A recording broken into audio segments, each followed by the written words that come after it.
Online Voices and the 616 Company presents The Book of the Unguided, Canto III by Darren William Pearce, based on an original story by Richard Sjunnesson, narrated by Behr.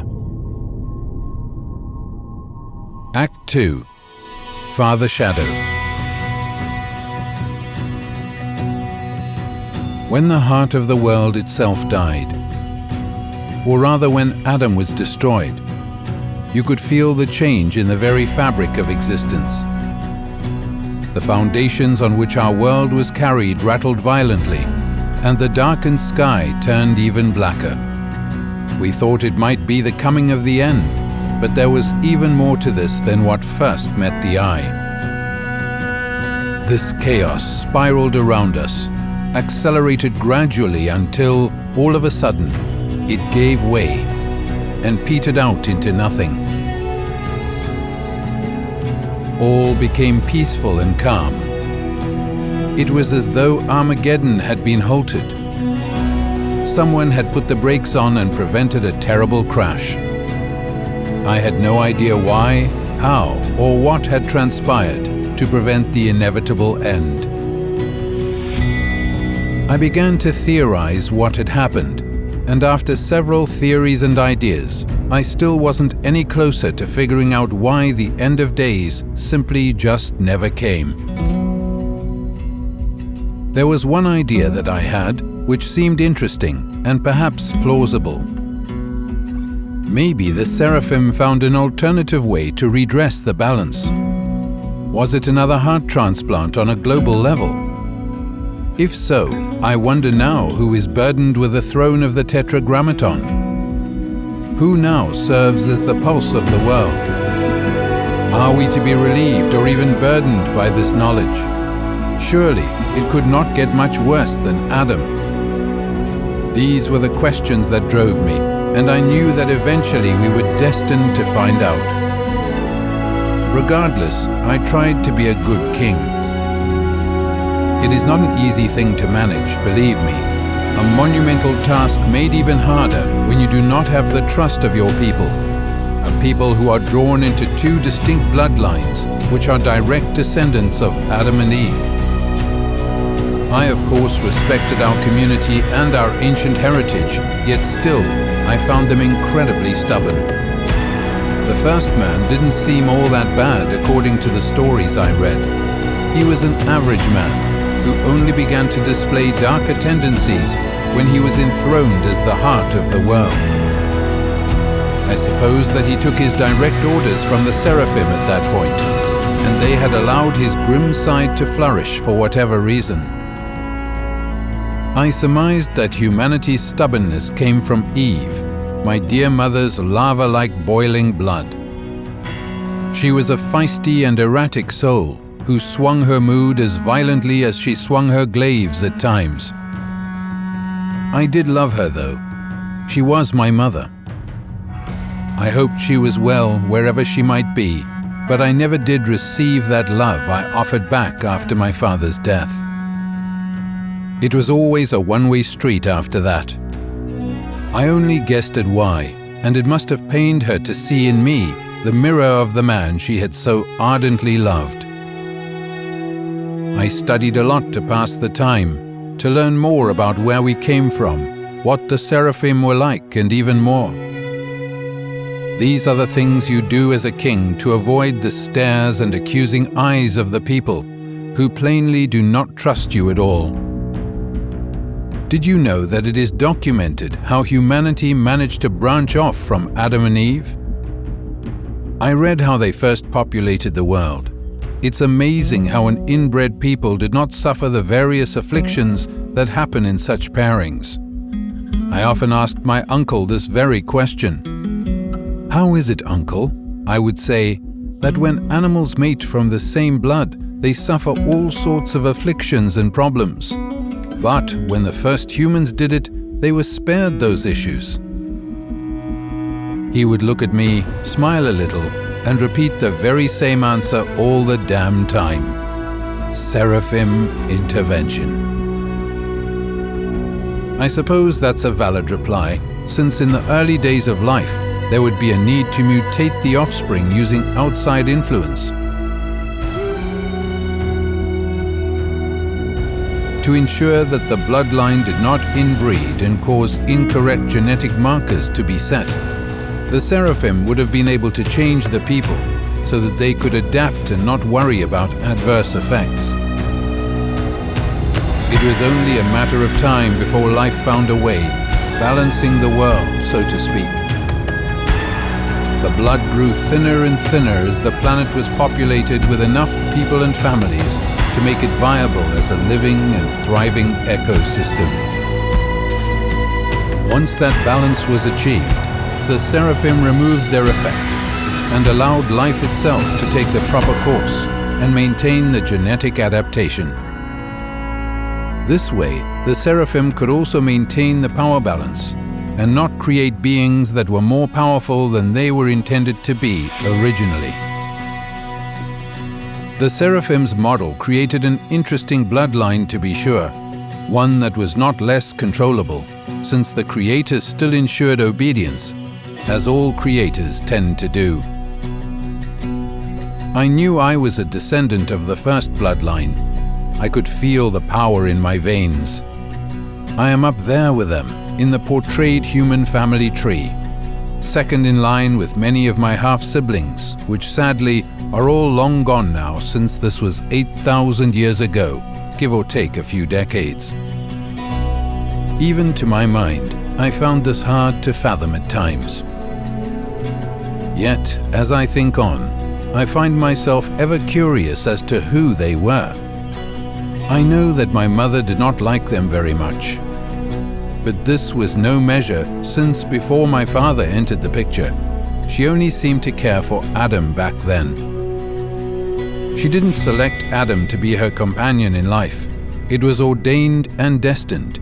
The Seraphim made sure of that. Of course, I suppose back then, there wasn't very much choice, and Adam was the best option. Regardless, I'm drifting off topic. Back to my original point way above all this screed. I am a broken king with a distrusting people. Even if the people and I were connected biologically, like my mother was to them, it would not matter. I'm broken. My mind is not at peace, and my soul suffers. I face constant battle outwards and inwards, fighting daily to keep my mind from cracking wholly under the pressure of the nightmares, dark thoughts, and damage that I've suffered. My people sense this and they are wary of me. I do not blame them. I know that the few sparks of joy I experience do little to lift my spirit, and I must savor these moments like a starving man before his next meal. Yet with all this weight and all this worry, I still focused on doing what I could to make things good for the people around me. I was not a selfish king. I snatched happiness during my regime in the only way I knew how back then. I focused on the big picture to help restore the world and atone from the old sins of humanity. These actions made me the happiest when I saw the effect on the world around me. I had read about the industrial days of Zion. They were a dark time for our people. So we have gone back to the most basic of all technologies to avoid the mistakes of the past and to ensure that we cause as little harm to the environment as possible this time around. This was good work. It was work that my uncle began before my birth, and work that I was overjoyed to continue when I became king. I like to think that it strengthened my bond with my uncle, as well as proved to him that I was the right man for the job. Now, before I continue, know that we did not completely eschew technology, only that we regulated it and ensured that the march of industry did not become a driving force. It became a tool or a passenger that firmly remained in the passenger seat this time. Our society is one of renewable energy sources, recycling, and harmony with nature. to ensure that we leave as little of a footprint on our world as possible now. The enormous nuclear catastrophe during the 72nd century and the rise of the machines are just dim and distant memories. The radiation measurements from that event are well within acceptable tolerances and do not exceed our mandated safety thresholds. It lingers there, though, as a reminder, a slight increase from the world's own natural levels. If I cannot make my people proud, then I will ensure that the planet is proud of me for being a king that cares about the world I walk upon. After the two wars destroyed the city of Zion, I vowed to make the city's architecture functional and beautiful. I adopted the style of ancient Egyptian culture and modified it with the aid of our builders, planners, and architects. It is a more modern version with subtle influences drawn from the Egypt of the past. Our skilled builders made the task look like child's play. I am proud of them, and they are tolerant of me. It will do. Over time, I became content with this approach. I have seen Zion prosper into a cultural stronghold, a Mecca of sorts. Zion is as beautiful and peaceful as the first rays of sun that greet the chorus of birds in the morning. Our city is a wonder, set amongst a sea of grandeur, with proud towers and exquisite buildings that are functional yet dazzling to behold as they stand tall against the skyline. Over time, we have allowed nature to encroach carefully on our structures, to blend in with our buildings, and we have found that rather than tear down our towers, the trees and vines have moved in to support the foundations and lend them strength. Thus, living in harmony with our planet has paid off more than I could have foreseen. Over the years, I've seen this change, and it is indeed more beautiful than the backdrop that serves as a stark reminder of the past. The sterile skyscrapers of old that lurk in the background, far away from our shining gem of Zion, echo an age of dark technology and strife that no longer afflicts us. The sun greets our buildings each morning, sweeping majestically across the ground and shunning over time across the many green gardens and natural places that dot the city. It is here in these gardens where the wild frost roses grow. These flowers are like my mother, rebellious, tall and strong.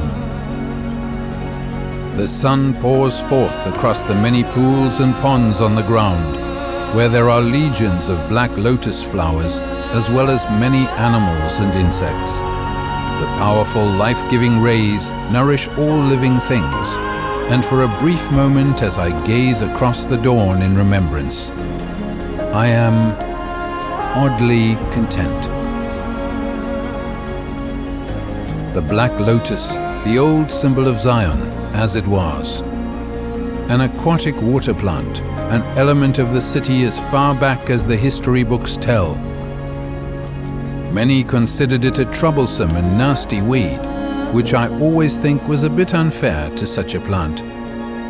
My eyes fall on another flower, the frost rose.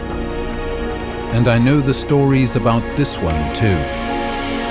My father introduced the frost rose, as I remember it, a flower that now coexists with a black lotus and has become a symbol of Zion, perhaps more than the original flower itself. Frost roses used to only grow in hell frost. It was a legendary plant there, formed and first discovered when it surfaced from the snow when hell was frozen solid after the defeat of Apophis. Legend has it that it was Apophis' eyes that fueled the hellish flames of purgatory and kept them ever burning from the depths that they came. When Mother removed Apophis' eyes, she saw to it that the climate in that region changed forever. It was not my mother that saw the plant, though. It was my father. after he escaped from Nightmare Land with his army behind him, he stopped, picked one withered rose from the icy cold ground, and moved on. Once the war was won, some years later, he carefully extracted a seed from that very same flower and planted it in Zion. This frost flower became a symbol of victory in more ways than one, and, as I mentioned previously, a symbol of Zion and its people. Much more so than the simple lotus flower that it replaced. It grew across Zion with reckless abandon, and there are perhaps as many plants as there are people in our great nation. But where were we? Ah, yes.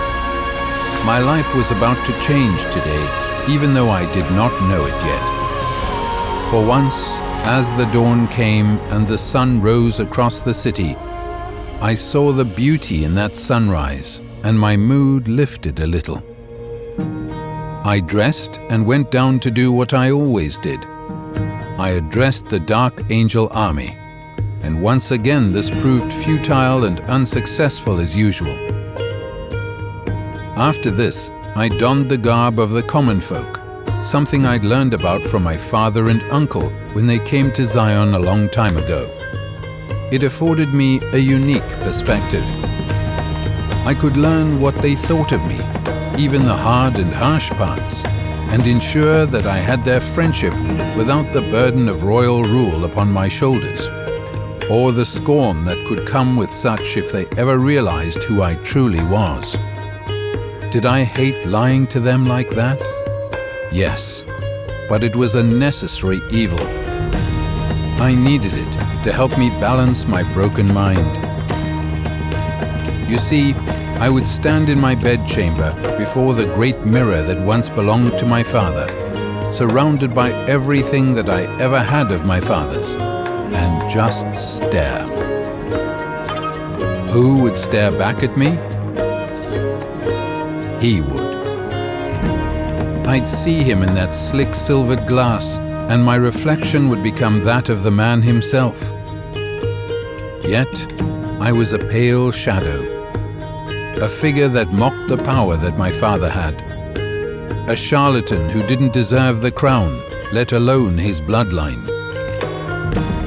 My mind sallied forth and clawed at my rational thoughts, driving me to despair and forcing me to choke down any feeling of accomplishment that I had managed in all the years I'd been king. My father's shadow would spread before me like dark wings and swallow my pride. So to break these moments, I would shed my royal guise and become just another commoner in a sea of faces that did not judge me for who I was supposed to be. I could truly say, dear reader, that this was one of my delights, one of the very few things that brought me a glimmer of joy. Today was the day, however, that everything in my life would change forever. I had left the palace early, walked around a few gardens, helped some people with their chores, and strolled down an alley. I found myself in one of the many colorful and bright market squares of the city a few hours later. My usual activity, if I am to be truthful, where I would watch all the people doing what they did. Suddenly, to break me out of my daze, I heard a heck of a commotion that snapped me out of my thoughts. People ran afraid. There was screaming, shouting, and my eyes were drawn to a peculiar scene.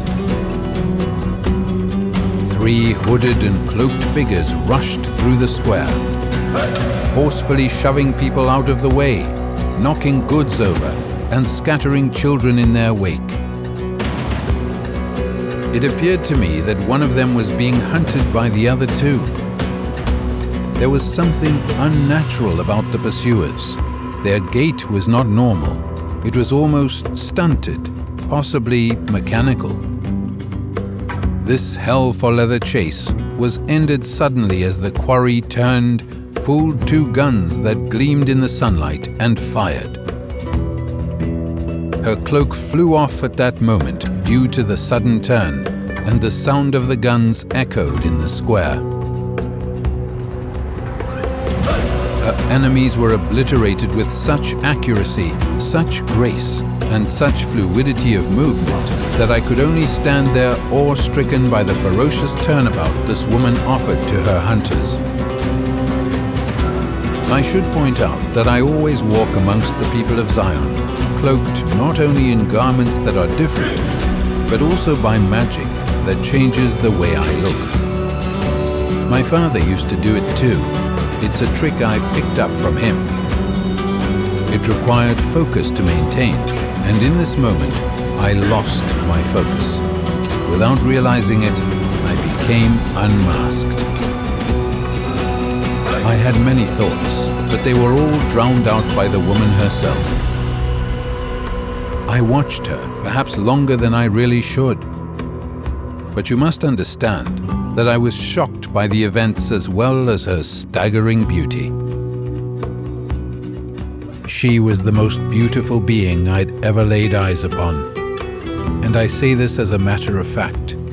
In my entire life, I had never seen a woman who had her beauty that was not my mother. I tried to fathom the situation, wrap my mind around it. I had so many questions. Who was she? What just happened? Why was there violence and gunfire in Zion during a perceived time of peace? While the other people ran, I did not.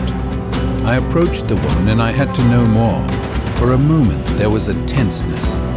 I had forgotten that I too was a hooded figure, and perhaps I should lower my hood before I came closer. She snapped her eyes to me and her guns aimed directly at my head. I remained calm, took down my hood, and stood there unarmed. She lowered her guns and took a single breath. She blinded me with her beauty. I cannot tell you just how much my soul ached when I looked upon her. Her perfect blue-green eyes, ash-blonde hair with just the edge of the sunlight reflecting off in golden glitters. Are you just going to stand there like a fool? I heard her voice, and it seemed to me that it was resonating at a frequency that matched my heart. A voice that sounded as if it had been crafted in the workshops of heaven.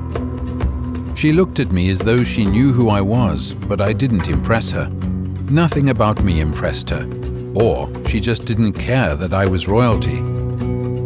She made no fuss whatsoever, and I think that's why I acted like an idiot when I finally got the nerve to speak. I was awestruck, so I made a complete fool of myself. My inexperience socially and romantically did not help. She looked at me again.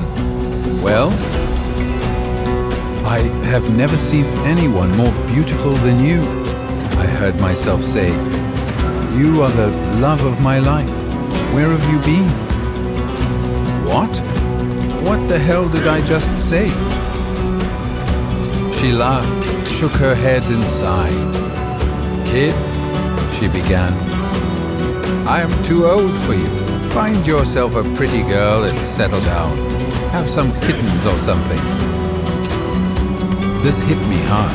I was insulted by this. According to my observation, she only looked about 20 years old. I know at our age, a few years would count as a lot, but it didn't make that much difference, did it really? Heck, my mother and father had a couple of 1,000 years between them, and I never heard them complain about it. Kid indeed. Yet for her insult, she did not dismiss me straight away.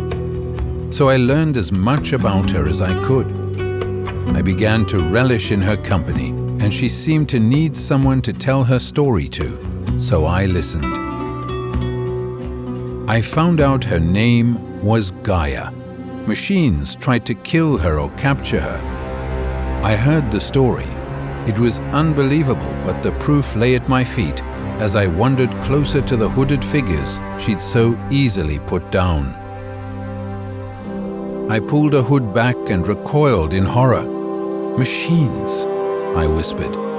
"In Zion, this is forbidden technology and has been so ever since."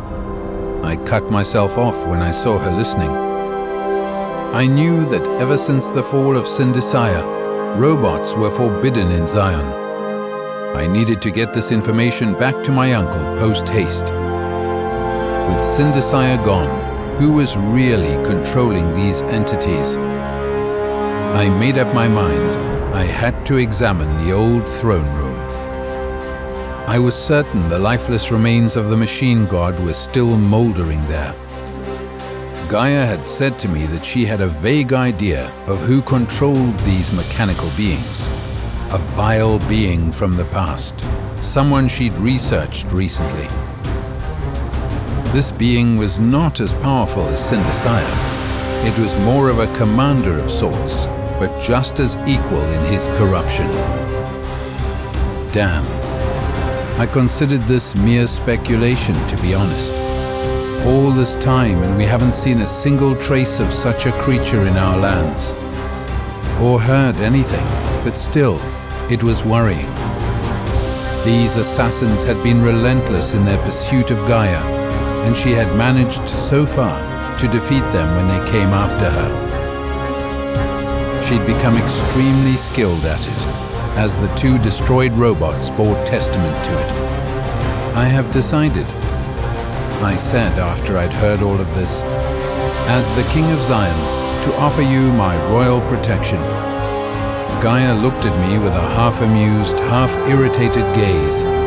She quirked a brow and gave out a slightly mocking laugh.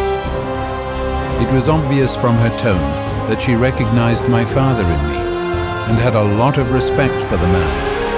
So when she answered, she did so with a gentle voice. "I don't need help from anyone, not royalty, not kings or queens of old. I can look after myself.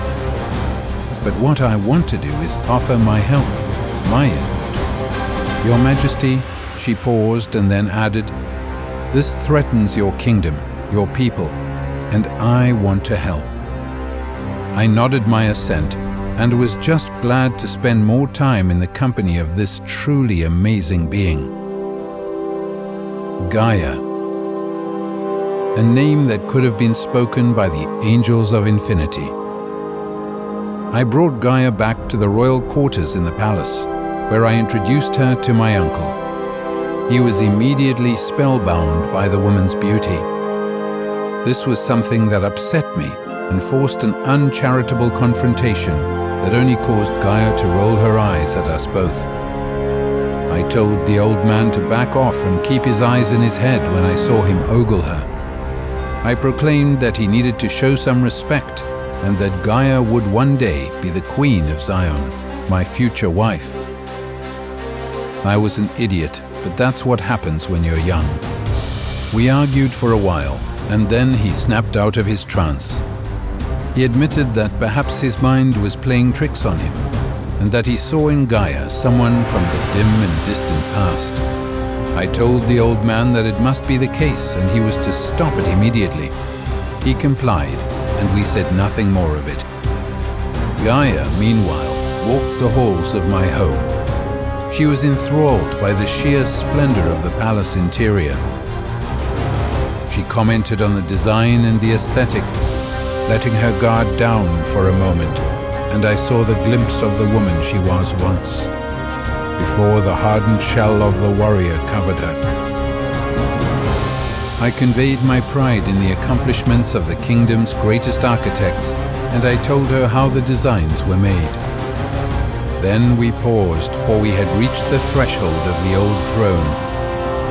I entered first, followed by Gaia and then my uncle.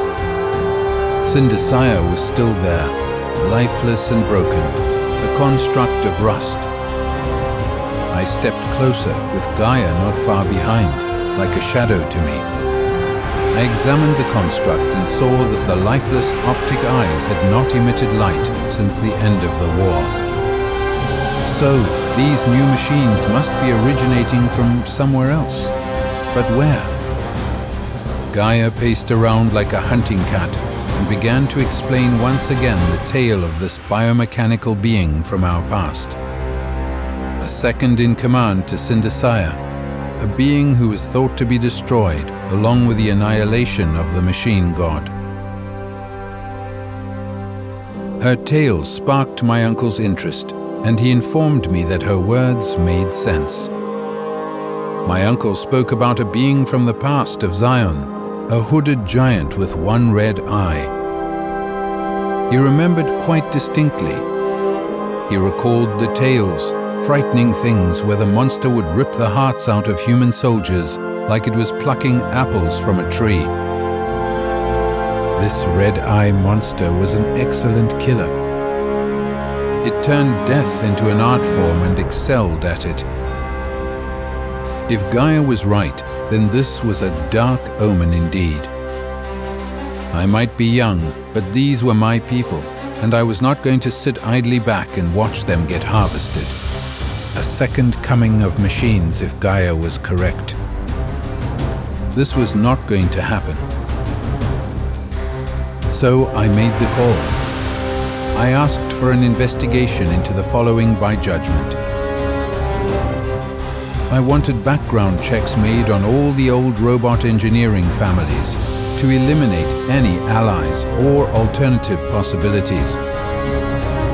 If this so-called robot lieutenant is still out there, it was a threat to the safety of our people. And yet again, Zion would be defenseless with a young king, a feisty ash-blonde goddess, and a broken army that would not obey me. Our city, our home, would not weather the winds of a third great war. Zion would not recover. It took us hundreds of years to mend the damage done by Sindasaya. We had just gotten back on our feet once more in the aftermath of the Battle Royale, and now this dark cloud lingered on the horizon and threatened us once again. Not on my watch.